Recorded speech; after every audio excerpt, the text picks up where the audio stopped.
तो दोस्तों कल हम देखे थे कि ब्रूनो पूरा मोबिल यानी इंजन ऑयल पी लिया था और उसके बाद क्या हुआ था ये मैंने नहीं बताया था। भाई आश्चर्य की बात तो ये है कि वो नहीं मरा, यानी वो सुरक्षित रह गया। उतना मोबिल पी लिया लेकिन फिर भी कुछ असर नहीं दिखाया। भाई क्या बात है। भाई ये सोचकर तुम अपने किसी पालतू जानवर को मोबिल मत पिया देना, नहीं तो फिर लेना का देना पड़ जाएगा। तो चलो आगे देखते हैं क्या होता है। यार धीरे धीरे इसका हाइट बढ़ते गया, यानी ये धीरे धीरे बड़ा होता गया। इसीलिए लेखक की पत्नी ने इसका नाम ब्रूनो से बाबा रख दी। अब इसे सब कोई बाबा कहकर बुलाते थे और ये बहुत एक्टिंग करना भी सीख गया था।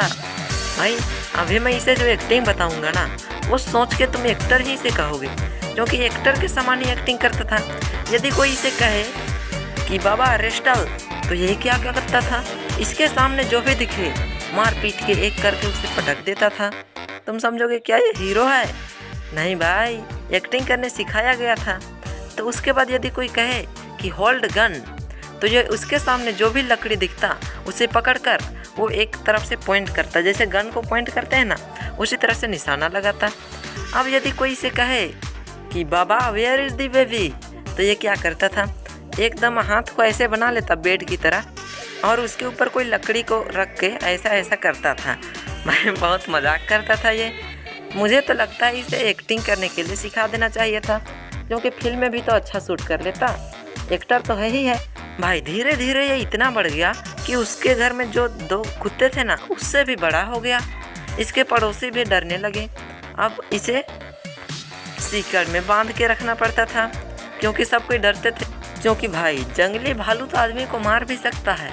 और इसके दोस्त लोग भी रिकमेंड करने लगे कि तुम इसे मैसूर ले जाओ, वहाँ के जू में ये बहुत सुरक्षित रहेगा।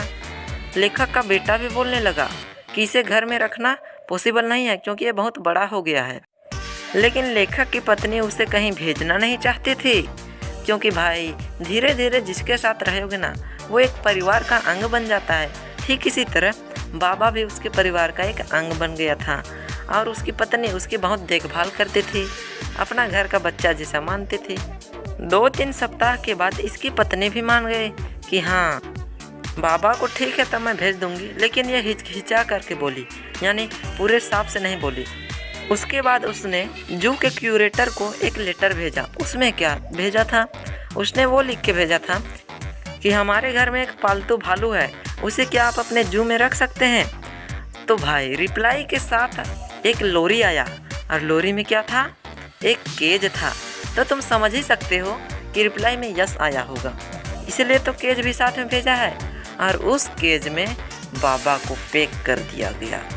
भाई अब तो तुम समझ ही सकते हो कि अब इसे अब जू में रहना होगा, यानी मैसूर में। मैसूर लेखक के घर से करीब 87 मील है।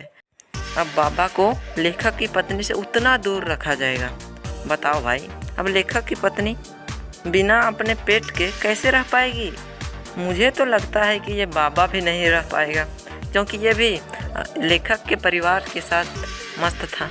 जब से बाबा मैसूर में गया है, उस समय से लेखक की पत्नी बहुत अपसेट रहती थी, बहुत उदास रहती थी और ये तो कुछ दिनों से खाना भी नहीं खाई थी।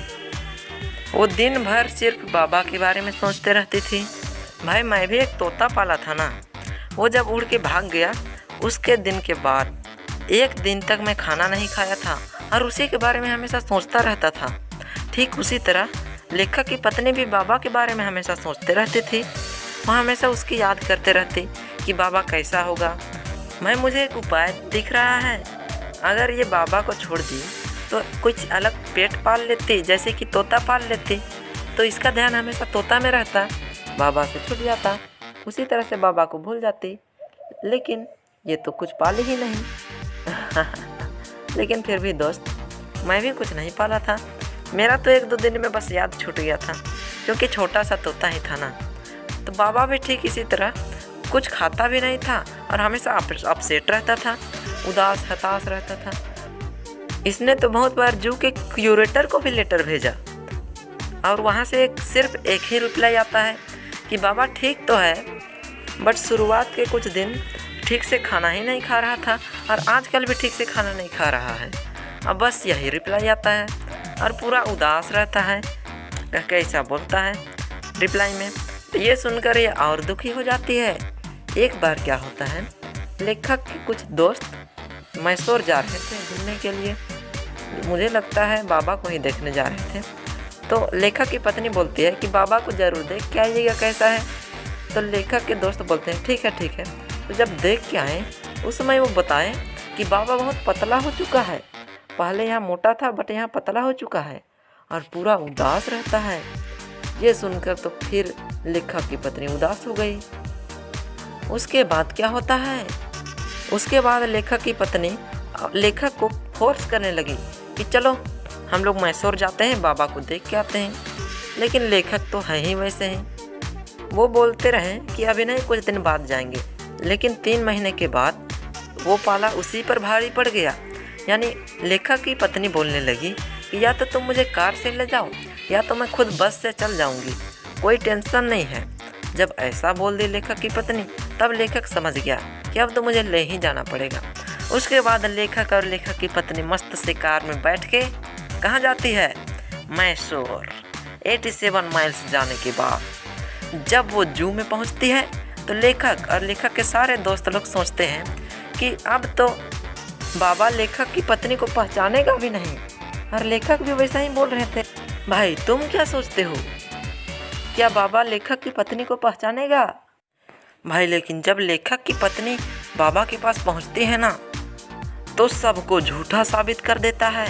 भालू पूरा खुश हो गया है, पूरा उछल रहा है कि मेरी मालकिन मुझे देखने के लिए आ ही गई, और पूरा कूद रहा है और वहाँ केज से बाहर निकलना चाह रहा है।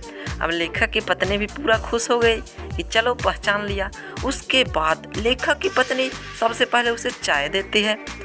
बाबा चाय पीता है। उसके बाद उसने जितना चीज़ लाया था, बहुत सारा चीज़ लाया था, सारा चीज़ को देती है। सबको खाता है, इतना खाता है ना जितना वो जू का मालिक देता था उससे ज़्यादा खा देता है।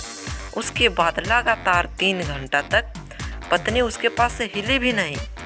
क्या वो पूरा जू घूमेगी? वो तो सिर्फ बाबा को देखने गई थी। लेकिन भाई जब घर जाने का टाइम आया तो लेखक की पत्नी रोने लगी। यहाँ तक कि भालू भी रोने लगा कि मेरी मालकिन मेरे से दूर चले जा रही है। अब ये देख के लेखक को बड़ा बुरा लगा। देखो यार, एक भालू के पास भी फीलिंग्स है, वो भी रोता है, मानना पड़ेगा दोस्त। उसके बाद लेखक की पत्नी क्यूरेटर से रिक्वेस्ट करती है कि प्लीज़ मुझे बाबा को अपने साथ घर लेने दो। तो भाई इसके बाद का कहानी तो कल देखेंगे। क्यूरेटर लेखक की पत्नी को भालू को साथ लेने देता है या नहीं, ये तो हम नेक्स्ट पार्ट में जानेंगे। और यदि तुम अभी तक हमारे चैनल को सब्सक्राइब नहीं किए हो तो सब्सक्राइब करके बेल आइकन को दबा दो, ताकि जब भी मैं नेक्स्ट पार्ट डालूँ तुम तक सबसे पहले नोटिफिकेशन पहुंच जाए। और अपने दोस्तों को भी शेयर करो दोस्त, वो भी ऐसे मज़े के साथ पढ़ सके। तो चलो मिलते हैं नेक्स्ट एपिसोड में। Bye bye.